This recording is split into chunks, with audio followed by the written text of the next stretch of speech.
Hey guys, welcome back to the Clubhouse. Today is all about drinks. Organic, local, fair trade, just plain cool drinks.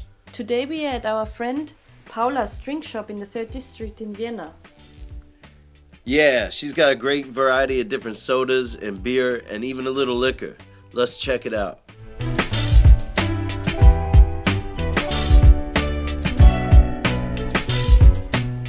So, tell me about what you got here. Yeah, I've got plenty of lemonade or sodas and very special ones. We have focused on not usual or not common things that you can find everywhere. And we have, for example, this Club Mate. This comes from Germany. It's made out of mate or yerba mate, which is very common in South America. And it's kind of an iced tea, but with caffeine and lots of caffeine. Lots of caffeine, and it's really, really tasty. Let me just start off by saying this one, regardless of what it is, looks really special. It looks really great. Yes. Adam and Eve, they made this cider. It's a couple, Adam and Eve. Yes. Okay. Or partners.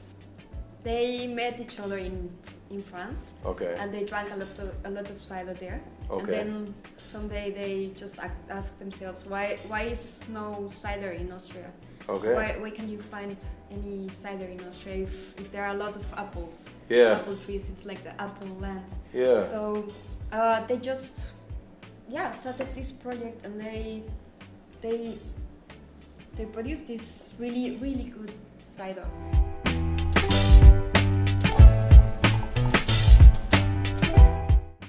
So what do we have here next?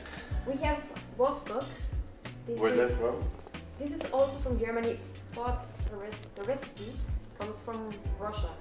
Okay. The guy who started this was a photographer, and he got to meet these people, or this person in Russia, who gave him this recipe.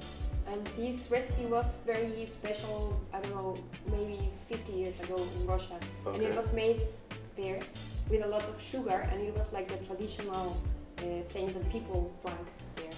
This is Lapacho. Lapacho.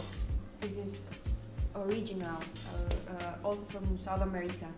They take this from a tree. It's called a tree of life, and this seems to be really healthy. Okay. And I haven't tasted anything like this before. Okay. It's kind of like a bubble gum crazy flavor.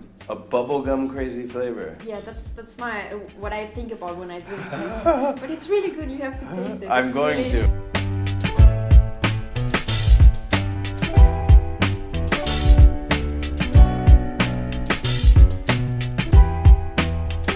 Paula. Yeah. Where are you from? I come from Mexico City. Okay, and how does a girl from Mexico City become a girl in Vienna? It's a long story, but I'm going to summarize it like this. Love took me to Austria. Okay. Here. Directly? Not directly. I traveled around the world 1 year, then came back to Vienna, liked the city, decided to stay, met my husband now, and I stayed. And you stayed? Yes. And you made little babies? Yeah, that too. Yeah, cool. How did you come to owning a beverage establishment? How did you become a purveyor of beverages? Yeah, they say if you can beat them, join them. Okay. And this started because Julian, my husband, he has a company. Okay. And he's distributing beverages. Okay. So it's not just a drink store. I mean, it is just drinks, but the drinks themselves are not just drinks. So what's the concept behind this? To make it like a little bit of community oriented. And also I want to offer a little bit of art things. This part of the project is not worked or already developed. I have to work a little bit more on this. It's new. How new is the place? The place is we started in October. Okay. So almost 2 months now. It's That now 5, 10, 15, 20, 25, 29 days open. Exactly. Okay. What are your stipulations? Yeah, well, of course I have the drinks that the Choose Brothers already have, and the whole thing that we want to do is like to have local things, if possible, or European drinks and Okay. things. So we don't want to have something that is that flew away from thousands of kilometers. Mm-hmm. So we want to have things that can be carried over land. And Products with a smaller carbon footprint. Exactly, that's it. Yeah. And we also like organic products and fair trade. Okay. We like this concept of trying to damage the environment so less Okay. as possible. Okay. And as less as possible. And also that people can get a living, can make a living. Yeah, with yeah, their yeah. things. Yeah. That's important. Hence for the us. fair trade. Yeah. We don't want any no soda slavery. Exactly. Yeah. And so you were mentioning you have an art concept. Yeah. And it's not fully developed, you said, but you're just starting out. You're just getting going. And you pointed out to me this wonderful thing you have on the wall there. These skeleton heads, yeah. Yeah.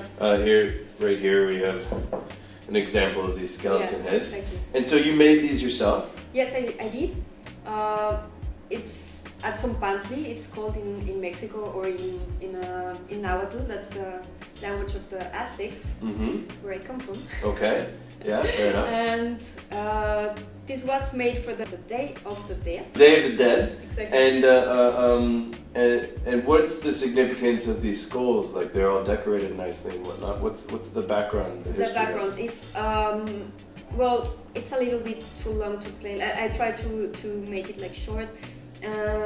The Aztecs used to have these kind of skulls racks because they were people who like war a lot, and this was like a kind of trophy. And they put them also like to decorate their places, like their home, like well, not their homes, but more the public spaces. Okay. So they had them to show how powerful they. How many people they killed and whatnot. And they decorated these skulls. Oh, this is like a tradition that's skull decorating. Skull decorating, yes. Or at least drawing the skulls. You don't. Yeah, exactly. If you want to try this at home, draw your skull. Don't kill anybody for it. Yeah, and yeah, I just started to draw these skulls, and I realized I could. Well, my children, they wanted to have a skull and to decorate them. So 1 became 2, became and 3. 3 and 4 and 100.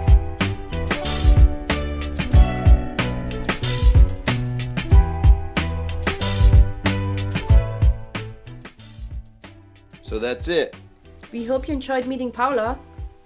Music featured today was from Ill Measured Beats. See you in the next one. Peace.